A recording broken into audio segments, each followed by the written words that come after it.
Ever click on an ad and wanted to see it again? Here's how to find and revisit all the ads you have interacted on Facebook. But first, make sure to save this video for future reference.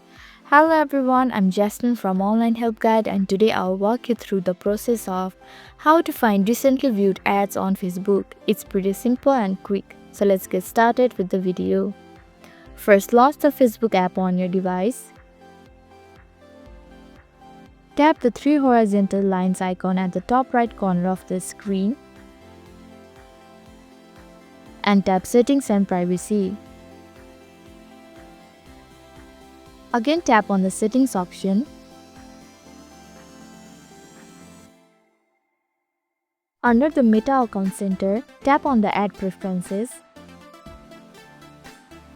Next, you will want to select Ad Preferences again under the Account Settings. Here you can view all the ads you have interacted with, including the ads you have watched or saved. You will see a list of all the ads you have engaged or saved to view later.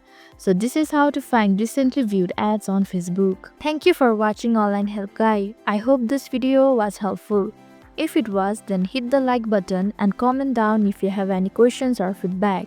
Also, if you are new to our channel, please subscribe and hit the bell icon so that you don't miss our upcoming videos.